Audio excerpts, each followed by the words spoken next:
So ఇట్లాగా BP కన్నా ఎంత బీపీ ఎక్కువ ఉంటే అంత రిస్క్ పెరుగుతుంది. ఇలా 130, 85 ఉన్నప్పుడు కంటే 160, 100 కానీ 110 కానీ ఇంకా అట్లా ఉందనుకోండి, ఇక్కడ నుంచి పెరిగే కొద్దిగా బీపీ మదర్కి చాలా రిస్క్ పెరుగుతుంది. ఈ 160, 100 బీపీ ఉంటే చాలా రిస్క్లు ఉంటాయి. ఒకటి ఫిట్స్ త్రో చేస్తారు, ఎక్లాంప్సియా అంటాము. ఎక్లాంప్సియా వస్తే అది బ్రెయిన్లో చేంజెస్ వచ్చేసినాయి అని. దాంతోపాటు మనకి కనిపించని చేంజెస్ కూడా ఉంటాయి. ఒకటి లివర్ డ్యామేజ్ అంటే జాండీస్ వస్తుంది. ఇంకోటి కిడ్నీ డ్యామేజ్లో ఏమవుతుందంటే యూరిన్ ఆగిపోవటం కానీ, యూరిన్ ఫ్లో, ఇంకా ప్రోటీన్ వెళ్ళిపోతూ ఉంటుంది. అలాంటి చేంజెస్ వస్తాయి. ఇవన్నీ కూడా మనకి బ్లడ్ టెస్ట్ ద్వారా తెలుస్తుంది, లేకపోతే సైన్స్ అంటాము. అవి ప్రోటీన్ టెస్ట్ చేస్తాము, యూరిన్ ఆల్బుమిన్, క్రియాటినిన్ టెస్ట్ చేస్తాము కిడ్నీ డ్యామేజ్ కోసం, లివర్ డ్యామేజ్ కోసం LFT చేస్తాము. ఇట్లా వేరియస్ టెస్ట్స్ ఉంటాయి. మనం ప్రొఫైల్ చేసినప్పుడు క్రియాటినిన్, LFTలు అవి తప్పకుండా చేస్తాము. అదే కాకుండా వీళ్ళకి బ్లరింగ్ ఆఫ్ విజన్ అనేది కూడా వెరీ ఇంపార్టెంట్. సివియర్ హెడేక్ వస్తుంది డెఫినెట్ గా. ఎక్లాంప్సియా ఫిట్స్ వచ్చే ముందు బాగా హెడేక్ వచ్చి ఒక పూట దెన్ వాళ్ళు ఫిట్ తో చేస్తారు. సో హెడేక్ అనేది చాలా ఇంపార్టెంట్. ఏ ప్రెగ్నెంట్ లేడీకైనా హెడేక్ వస్తే మాత్రం లైట్ తీసుకోకూడదు. తప్పకుండా ఇమ్మీడియట్ గా ఆమె బ్లడ్ ప్రెషర్ నార్మల్ ఉన్నా కానీ చాలా ఇంపార్టెంట్. పెట్టి మళ్ళీ రిపీట్ గా చెక్ చేయాలి, హెడేక్ ఎందుకు వస్తుందని చెక్ చేసుకోవాలి. ఇవన్నీ కూడా. ఇదే కాకుండా కొంతమంది పేషెంట్స్ ఉంటారు, వాళ్ళకి నార్మల్ బీపీకే ఫిట్స్ వస్తాయి. సన్నటి పేషెంట్స్ ఉన్నారనుకో, వాళ్ళకి ముందు బీపీలు 90/60 అలా కూడా ఉండొచ్చు.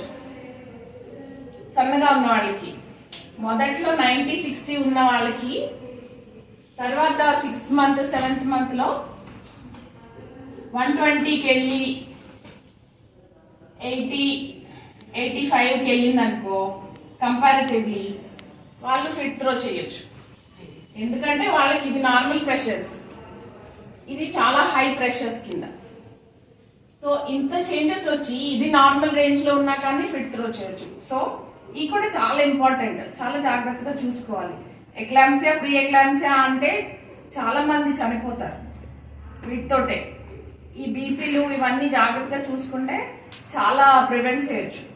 Severe pre eclampsia, organ damage.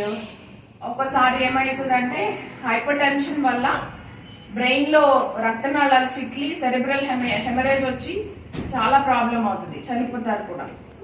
ఇంకా ఏమవచ్చు అంటే DIC లాంటి సిచ్యువేషన్ వస్తుంది. ఈ high BP pre eclampsia changes వల్ల రక్తనాళాల్లో లోపల ఎండోథీలియం అనే పొర డ్యామేజ్ వస్తుంది. దానివల్ల ఏంటంటే బ్లడ్ వెసల్స్ లో రెడ్ బ్లడ్ సెల్స్ అన్ని డ్యామేజ్ అవుతాయి. చిన్న చిన్న క్లాట్స్ కూడా ఫామ్ అవుతాయి blood vessel inner lining damage వల్ల. అది DIC అంటాము. DIC అంటే చిన్న క్లాట్స్ ఎక్కడ పడితే అక్కడ లోపల అవయవాల్లో క్లాట్ అయిపోయి ప్లేట్లెట్స్ అన్ని ఫినిష్ అయిపోతాయి, లో ప్లేట్లెట్స్కి వెళ్ళిపోతారు. ప్లేట్లెట్స్ మామూలుగా 1.5 lakhs అండ్ అబౌవ్ ఉండాలి. కానీ అవి ఏంటంటే ఈ చిన్న చిన్న క్లాట్స్ వల్ల లో ప్లేట్లెట్స్ అయిపోతాయి. 80,000 ఇంకా తక్కువ, బిలో 1,80,000. కొంతమందికి ఇంకా 20,000, 10,000కి వెళ్ళిపోయింది అనుకో, అది చాలా డేంజరస్ సిచ్యువేషన్. అప్పుడు 10,000, 20,000కి వెళ్తే ఏంటంటే ఎక్కడ పడితే అక్కడ బ్లీడింగ్ అయిపోద్ది. క్యాన్లా పెట్టాలి, ప్రిక్ చేస్తే ఆగకుండా బ్లీడింగ్ అయిపోతుంది. అలాగే ఏదన్నా సర్జరీ చేయాలి అన్నా కానీ ఆగకుండా బ్లీడ్ అయిపోతుంది, హెమరేజ్ అయిపోతుంది.